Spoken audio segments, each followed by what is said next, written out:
Hello geeks, welcome in vivax. तो इस video में हम लोग बात करेंगे ऑर्डर ऑफ ग्रोथ के बारे में।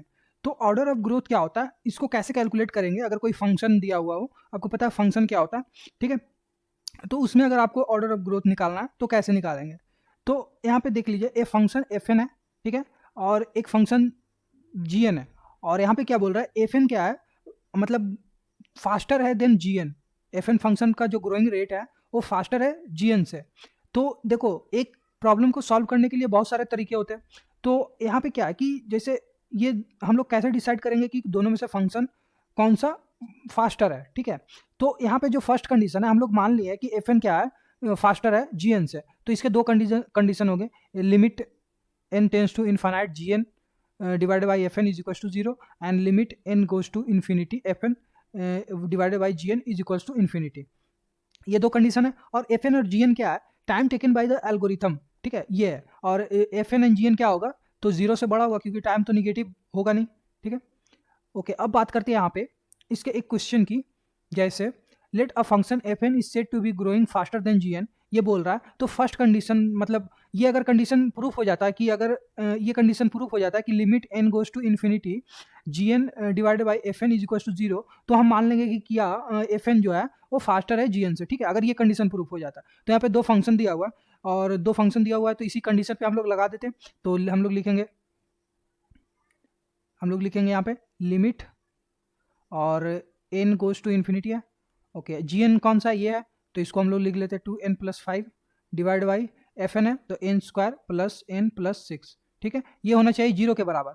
तो अब हम लोग क्या करेंगे, ये तो आपको पता है, एन से क्या कर लेते हैं, डिवाइड कर देते हैं वो डिनोमिनेटर और नॉमिनेटर दोनों में। तो इसको हम लोग डिवाइड करेंगे तो क्या हो जाएगा, यहाँ पे मैं लिखता हूँ एल टी, मैं लिखता हूँ l t n goes to infinity. L t भी लिमिट ही होता है, ठीक है, आपको पता होगा। और इसको हम लोग डिवाइड करते तो ये हो जाएगा, सॉरी एन से डिवाइड करेंगे तो, सॉरी एन स्क्वायर से डिवाइड करना होगा तभी। तो यहाँ पे लिखेंगे divide n square divide both nominator and denominator, ठीक है। तो यहाँ पे क्या हो जाएगा, हम लोग ऐसे लिख लेते हैं n plus five by n square, ठीक है, एन स्क्वायर, तब आपको थोड़ा ज़्यादा अच्छा से दिखेगा। Then n square plus n plus six divided by n square, ठीक है। तो मैं इसको थोड़ा सा ऊपर कर लेता हूँ। तो हम लोग क्या लिखेंगे एल टी, और एन गोज टू इन्फिनिटी, तो ये कट जाएगा एन एक टाइम, तो ये यहाँ पे बचेगा two by n plus five by n square, ठीक है। और यहाँ पे बचेगा one plus one by n plus six by n square. तो ये जीरो के बराबर होगा। अगर एन की वैल्यू इन्फिनिटी यहाँ पे रखो तो ये क्या हो जाएगा, ये ऊपर जाके जीरो जीरो, तो ये जीरो हो जाएगा। तो ये हो गया जीरो। इसका मतलब क्या है, that's mean if n is faster than g n, ठीक है, ये लिख सकते हैं। ओके, ये हो गया हमारा। अब देखो, एक और मतलब मेथड होता है, हम लोग डायरेक्ट मेथड कैसे इसको कैलकुलेट करेंगे। अगर कोई फंक्शन दिया हो तो हम लोग कैसे कैलकुलेट करेंगे डायरेक्ट मेथड। इतना कैलकुलेशन तो हम लोग कर नहीं सकते, मतलब करेंगे नहीं रेगुलरली। तो इसका एक डायरेक्ट मेथड भी है, तो इसको हम लोग देख लेते हैं। तो यहाँ पे बात करते हैं डायरेक्ट मेथड के बारे में। ओके, तो यहाँ पे क्या है, direct way to calculate growth of function. तो ग्रोथ ऑफ फंक्शन के लिए यहाँ पे दो टर्म आपको याद रखनी है। और वो फर्स्ट में क्या है, फर्स्ट में है कि इग्नोर लोअर ऑर्डर टर्म, ठीक है, अभी पता चलेगा लोअर ऑर्डर टर्म क्या होता है। और सेकंड में ignore leading term constant. Okay, अब बात करते हैं यहाँ पे, अब ये दोनों टर्म को समझते हैं कि लोअर ऑर्डर टर्म क्या होता है और लीडिंग टर्म कांस्टेंट क्या होता है। तो फंक्शन है यहाँ पे एक, ठीक है, और इसमें क्या है two n square plus n plus six. इसमें क्या होगा कि आपको सिक्स को इग्नोर करना, और देखो एन स्क्वायर और एन में कौन बड़ा है, ये बड़ा एन स्क्वायर, तो एन को इग्नोर करना होगा, ठीक है। और ये टू को भी आपको इग्नोर करना होगा, तो ये बचेगा एन स्क्वायर, तो इसको आपको रख देना एन स्क्वायर, मतलब ये हो जाएगा इसका ऑर्डर ऑफ ग्रोथ, ठीक है। तो इसको हम लोग क्या बोलेंगे, एन स्क्वायर को क्वाड्रेटिक बोल सकते हैं, क्वाड्रेटिक, ठीक है। अब हंड्रेड एन प्लस थ्री, तो हंड्रेड एन प्लस थ्री को हम लोग क्या बोलेंगे, ये कैसा, इसमें तो लीडिंग टर्म मतलब इसमें तो कोई और बड़ा एन स्क्वायर है नहीं, बस एन ही है, ठीक है। और ये कांस्टेंट को आपको इग्नोर करना है, और ये आगे वाले कांस्टेंट को ये इग्नोर करना, तो बचेगा एन। तो ये हो जाएगा यहाँ पे लीनियर, ठीक है।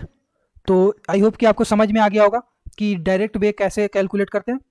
तो अभी हम लोग इस पे और क्वेश्चन करते हैं, तब समझ में आ जाएगा पूरे अच्छे से।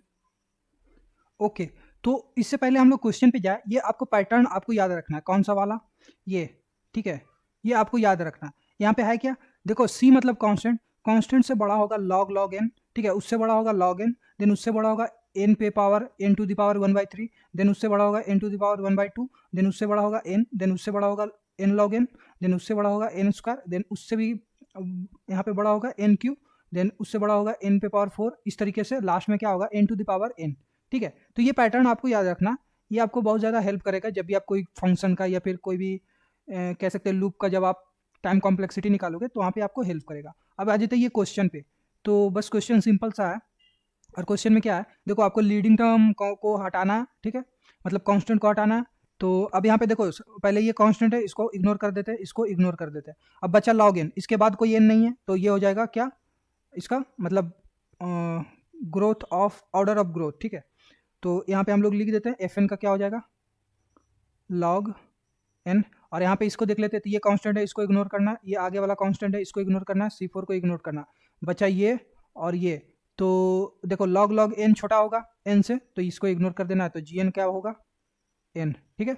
अब यहाँ पे आ जाते हैं, तो यहाँ पे देखो कांस्टेंट जो भी है इसको इग्नोर कर दो, पहले मैं कांस्टेंट को लिख रहा हूँ, ठीक है, एन को नहीं, कांस्टेंट को। अब यहाँ पे एन है और यहाँ पे एन स्क्वायर है, तो एन स्क्वायर बड़ा है, तो हम लोग लिखेंगे एफ एन का एन स्क्वायर, ठीक है, इसको इग्नोर कर देंगे।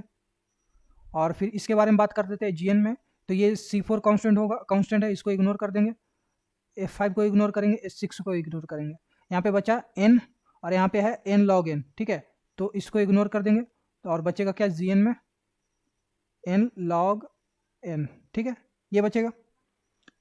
तो आई होप कि आपको समझ में आ गया होगा कि आपको कैसे कोई फंक्शन को कैलकुलेट करना है, ठीक है, उसका ऑर्डर ऑफ ग्रोथ।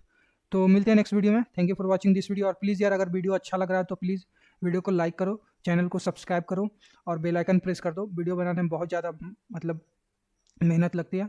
और ठीक है, तो मिलते हैं नेक्स्ट वीडियो में, thank you for watching this video.